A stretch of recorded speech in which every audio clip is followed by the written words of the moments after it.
Hello, America.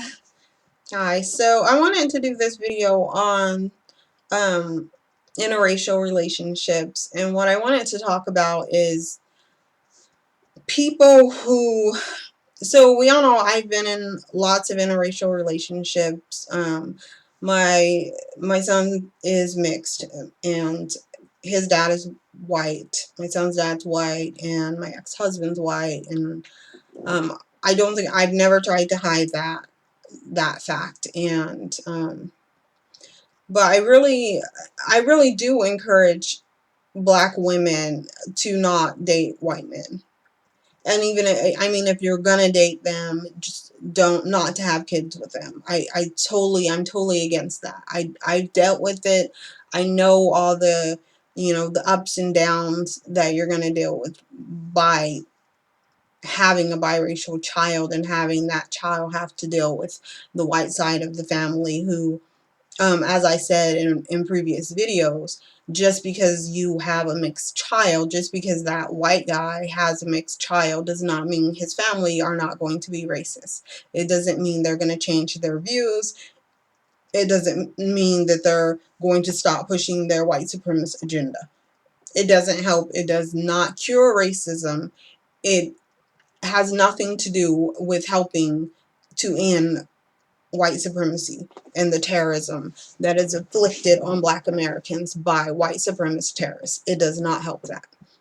So what I wanted to talk about right now, though, is I know a lot of people that are already in relationships, and maybe you're married to a white man, um, and you're happily married and you have kids and you've been married for 5, 10, 20 years. I think it would be ridiculous for you to be expected to like divorce your husband and break up your family. And I mean, that would be hard, and it would, I think it would be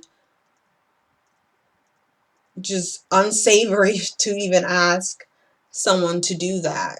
However, I know that a lot of women, when you're in these relationships with white men, you don't want to address racism. And I think the where we're at right now in society, and as black Americans being attacked on a constant level, and by these white supremacist terrorists are running amok right now. They really are. And now that we have Trump as a president, they find that they have a free pass now. And if you for you I think for people that have white boyfriends or white fiancés or white husbands, you really need to sit them down and have a race conversation with them.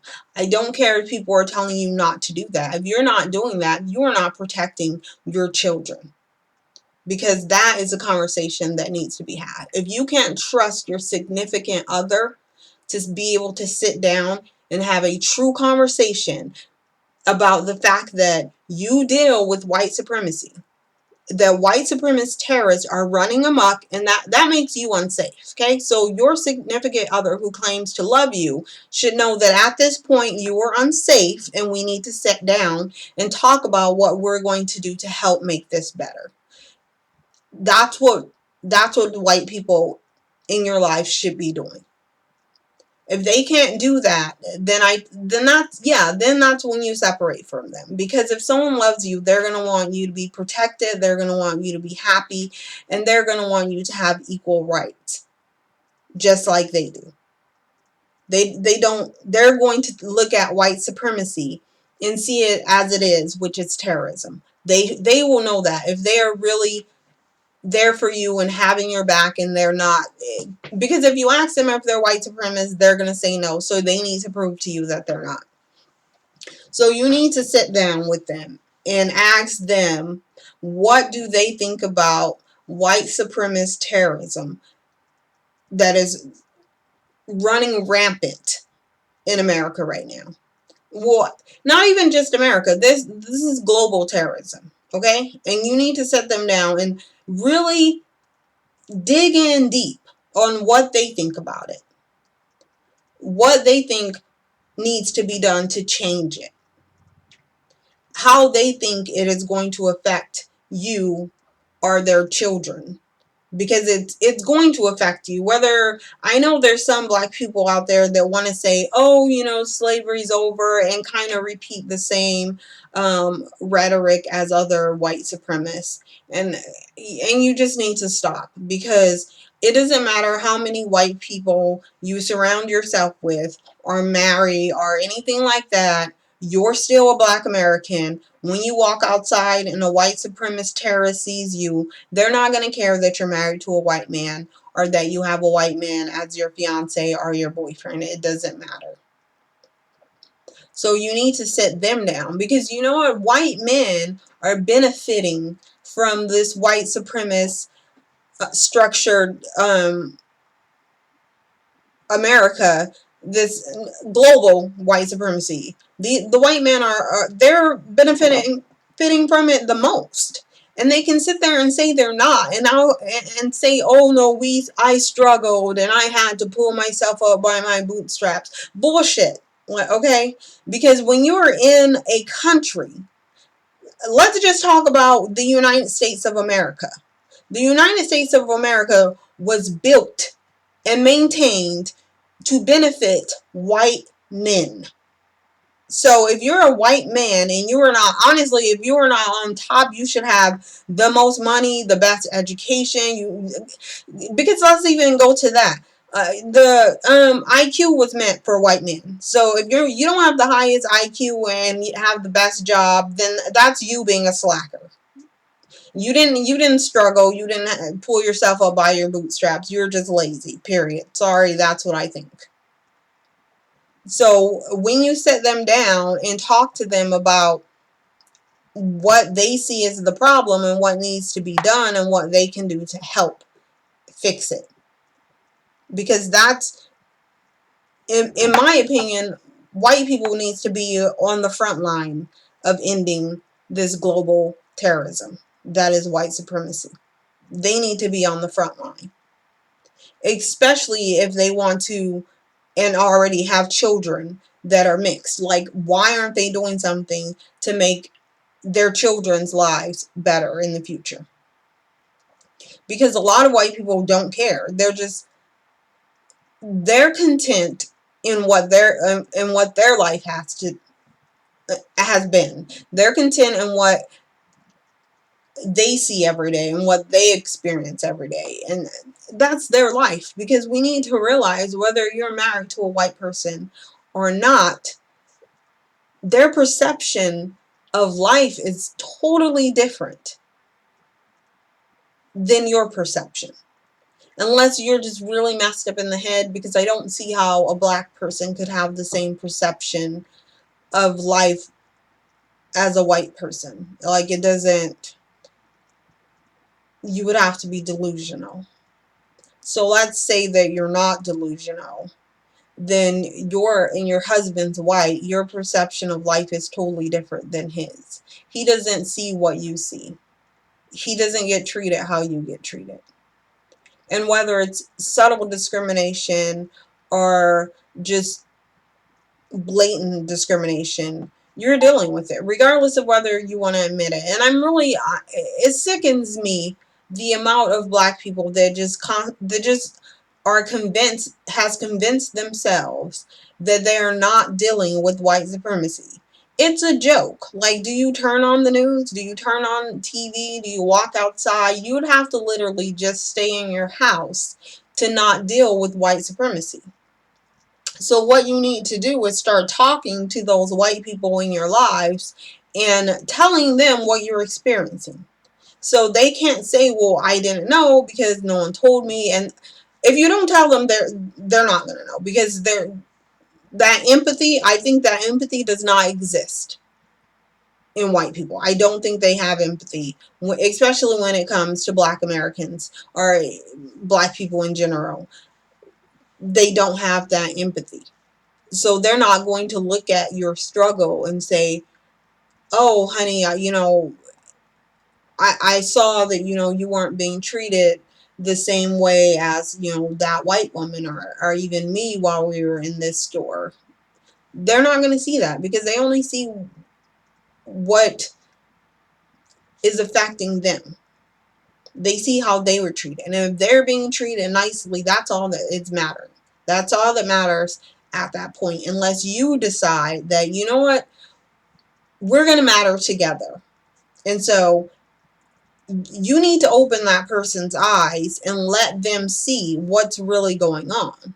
Because I think at a point we were all kind of, I know for myself, I wasn't like, not blind to it, but we weren't paying that much attention to it. And now, like right now, I can try as hard as I want to not pay attention to it and to try and feel like everything's all honky-dory, but it's not, and it's so blatant.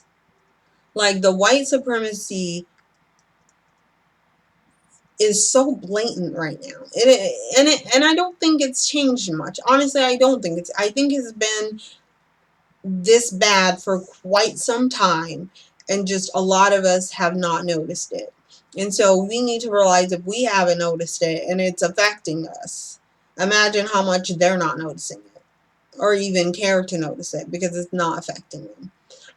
White supremacy benefits them. That's what you need to realize. Whether you want to think of your loved ones or friends or significant others as benefiting from white supremacy, they are. When they wake up and go outside, they're benefiting from white supremacy. And their benefit means your struggle. Like, you have to be down in order for them to stay up. And that's what you need to discuss with them and try to get them to understand as much as possible why white supremacy is bad.